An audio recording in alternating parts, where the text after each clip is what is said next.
Hello peeps, this is Tango and welcome back to Tango's World of Fix. Today I will be reading Pouring Rain by Spiromachia. I think that's how you say it. Please don't judge me if that's wrong. Anyways, summary. Shinsou hated Midoriya with a passion. While he had to work his ass off to get anywhere in life, Midoriya had everything handed to him on a silver platter. A flashy quirk, a plethora of friends, a functioning household. Midoriya had everything that Shinsou didn't, and he had the audacity to pretend to want to be friends with him. Disgusting. Or, Shinsou makes some assumptions of Midoriya, and Midoriya makes some of his own in return. By the way, my computer is overheating at some points of this, so hopefully you don't hear that. Also, I'm a little bit sick. This was published in 2020, has 3,185 words, one chapter, so this is a one-shot. Kudos, 4,309, so nice, bookmarks, and it's blah, blah, blah, blah. Anyways, that's not too important. You can check that out if you want to. I'll put the link in the description, and please leave kudos, because this, really good fic. I haven't read it yet, but I know it's good, because I read the description, and I'm like, also I read a little bit into it, to see if I wanted to record it or not. Anyways, let's get right into that. Okay. Shinsou! Hitoshi growled, grabbing his lunch tray and turning around to see the green-haired boy half jogging up to him, a cheesy grin plastered onto his face. It was becoming more of a regular occurrence at this point. Shinsou would go to the cafeteria to eat his lunch, minding his own business, when some random kid from the hero course would waltz right up to him and try to drag him to his table.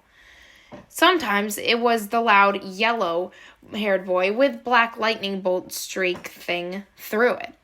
Other times, it was a red-headed boy with shark-like teeth and a pink-skinned girl with yellow horns and blacked-out eyes and yellow irises. They would try to drag him to the same table as the lightning boy. Occasionally, it was the narcissistic blonde from Class 1B with the annoying laugh. Most of the time, though, it was Izuku Midoriya. Shinsou hated Midoriya with a passion. While he had to work his ass off to get anywhere in life, Midoriya had everything handed to him on a silver platter. A flashy quirk, a plethora,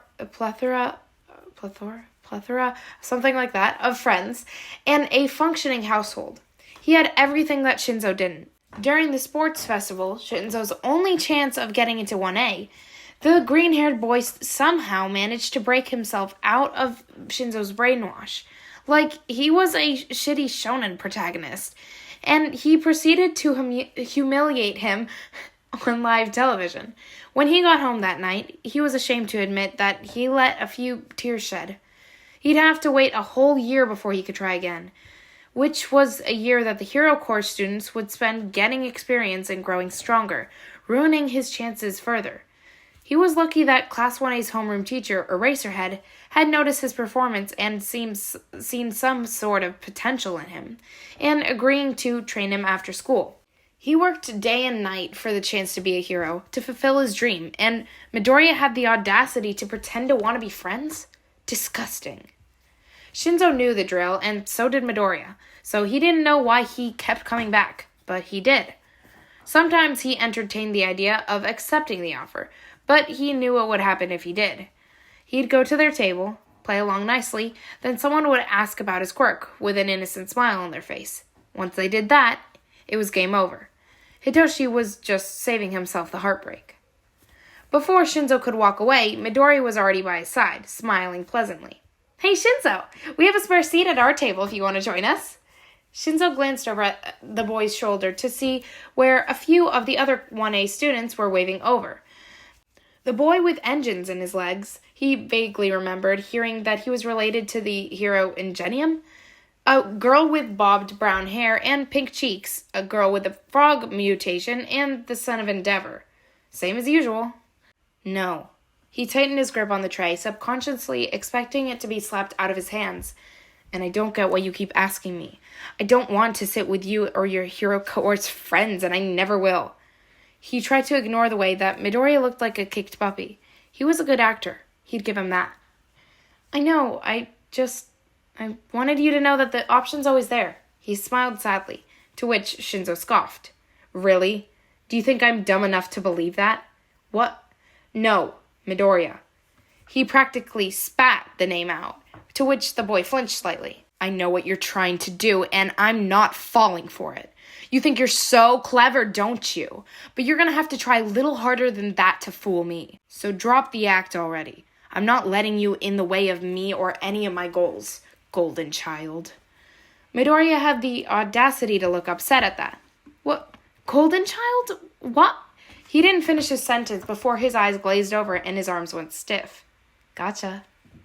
Leave me alone, he ordered tiredly, half rolling his eyes as he watched the boy retreat back to his table before one of his friends, the frog girl, slapped him in the arm, lightly breaking Shinsou's control, and Midoriya doubled over, gasping, as if he'd never been under Shinsou's brainwash before.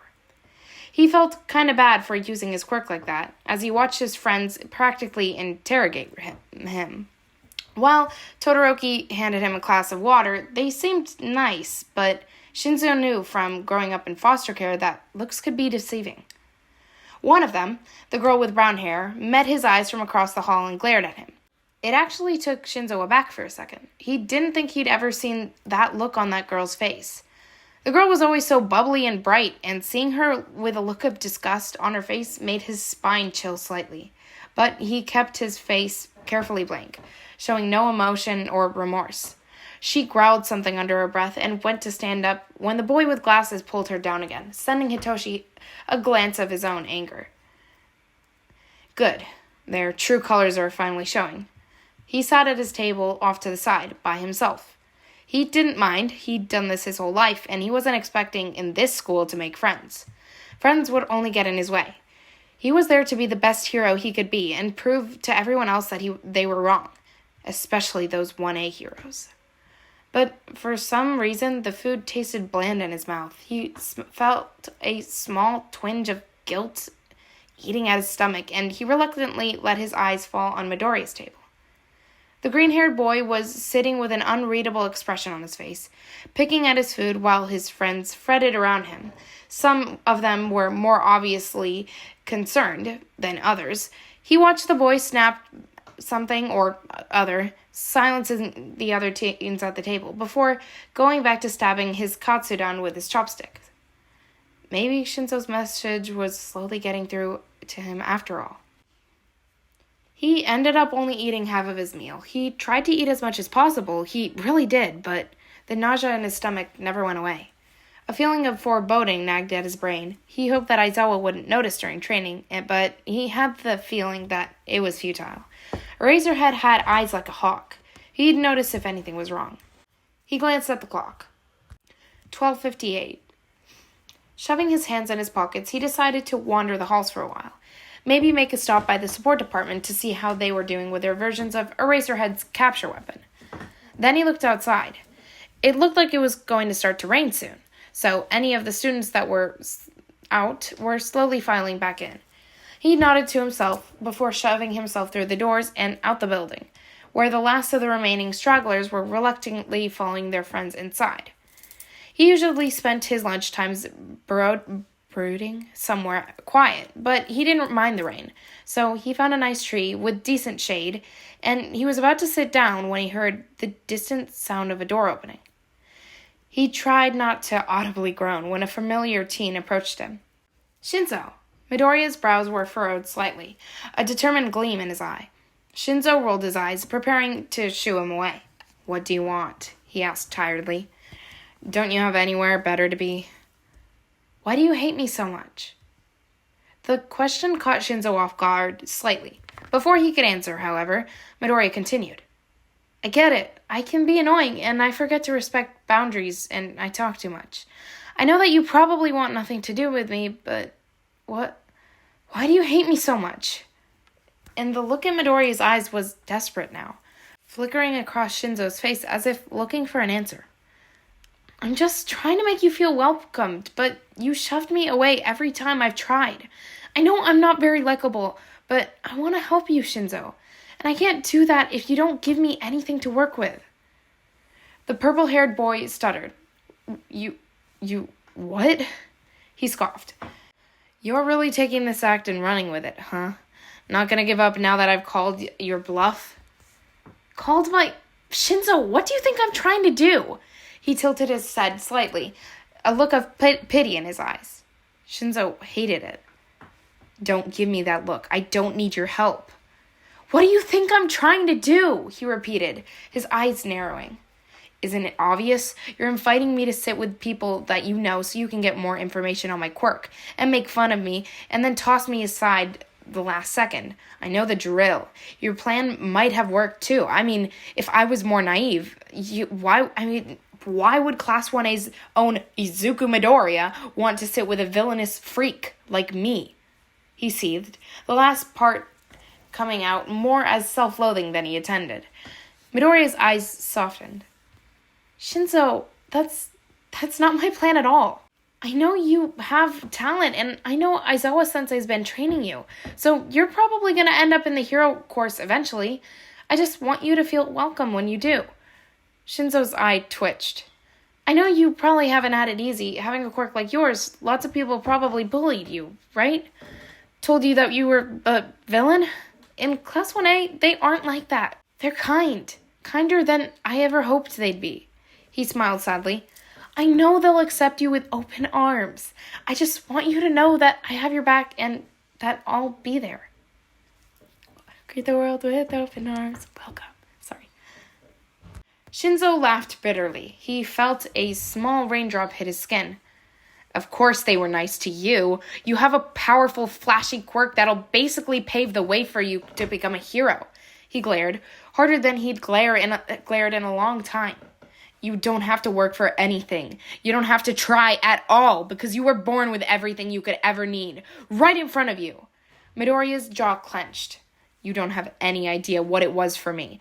So don't pretend like kind and considerate. You couldn't even imagine half the shit I went through. He jabbed an accusatory finger at Midoriya's chest, who flinched back. You don't know me. Midoriya gaped at him for a moment before bowing his head and clenching his fist, which were shaking slightly. Oh, you getting angry now? Good. Shinsou sneered. I don't want your fucking pity. More water hit his face, and he held up his hand slightly. Rain. So much for quiet time outside. Deciding he'd be better off somewhere inside, he picked up his bag off the ground and started to leave when Midoriya spoke. When I was 4, I was diagnosed as quirkless. Shinsou stopped dead in his tracks. He turned around slowly, where Midoriya's head was still trained on the floor, not daring to look up and meet his eyes. The rain became heavier. What? My father left not a week after, saying he didn't want a worthless child, and my mom had to raise me by herself. Midoriya raised his head. His lips were quivering, as if he was holding back a wave of tears. I was always told I would never amount to anything because of my diagnosis, and I was just useless. Just a useless Deku. No, you were... No, Shinsou growled. You're lying. You can't... That's not... I made my first friend in 11 years on the day of the entrance exam. Uraraka. She saved me from tripping over and falling flat on my face. I nearly cried because I'd never been shown selfless kindness like that. No matter how small, not from someone my age. Before then, no one even bothered to give me the time of day. The green-haired boy took a small step forward. If people in shops recognized me as quirkless, they'd up the prices another step. Every lunch, someone would slap my tray out of my hands and steal my food, and the teachers wouldn't allow me another meal. Midoriya kept striding forward, but this time Hitoshi stepped back. Sometimes I would find red spider lilies on my desk, and I knew the teachers were the ones providing these vases. I knew that no one wanted me there. Anyone I cared about hated me. Midoriya was right up close by then, and Shinsou couldn't tell if he was crying or if it was the rain pouring. I won't pretend to know what it was like for you. Everyone's situation is different, but I know, better than most, how it feels to be knocked down again again and again. When you join the hero course, and I mean when, I won't let any of them ever think about making fun of you because of your quirk. Because Hitoshi Shinsou, he stared hard into his eyes and Shinsou stiffened. Villainous quirk or not, you can be a hero.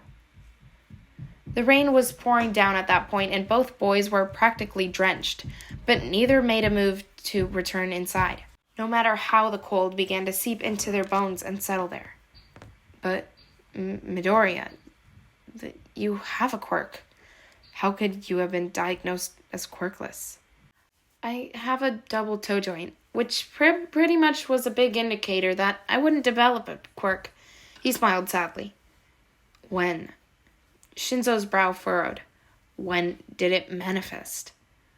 The day of the entrance exam? Midoriya grinned sheepishly. Shinsou's eye twitched. So when I fought you at the sports festival, you'd have had your quirk for 3 weeks. Jesus Christ. Shinsou laughed nervously, running a hand through his wet hair. No wonder you seem so inexperienced. You hardly used your quirk before. He pinched the bridge of his nose. Is that even possible? Manifesting your quirk so late? My quirk releases high amounts of energy through my body. His arm crackled with electricity as an example. But there was so much of it that if I had manifested it any earlier, it would have torn my body apart. Shinsou didn't know what to say, so he just said an awkward, yikes. It's not so bad now. As my body's developed, I learned to control it more, and now I don't break my bones every time I use it. Yay! He cheered weakly. Midoriya. The boy in question met Shinsou's eyes. When I first encountered you, I thought that you were just like the rest. You seemed to have everything that I didn't, and he rubbed the back of his neck. I hate to admit it, but I was jealous and angry. I thought you ruined one of my chances of being a hero after you beat me at the sports festival, and you trying to be my friend was only rubbing the salt in the wound. Midoriya grimaced. Though I guess I shouldn't have treated you so harshly. I made too many assumptions about you, and for that I apologize. It's fine, Shinsou.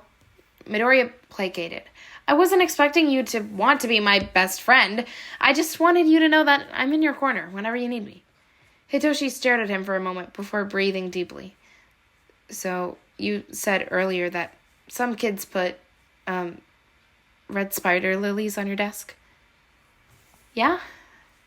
Did you ever consider it? Midoriya froze up. His shoulders suddenly went more tense than Shinsou had ever seen, and then the boy gained a sad, faraway look in his eye. Once. Before Shinsou could ask anything else, the door to the building opened with a bang, and both boys flinched at the noise. The sound of stomping boots approached the purple-haired boy, and he suppressed a wince as he saw the scruffy-looking man approaching them. Oh, fuck. Oh, no. Both boys said at the same time. What do you think you're doing? Get inside. Eraserhead growled, somehow looking even more intimidating in the rain. Neither boy hesitated to book it indoors, Shinsou muttering small curses under his breath, and Midoriya looking far more pale than before. At least they both could agree that Shota Aizawa was the scariest man alive. What? Only when they got inside did they realize how soggy they were.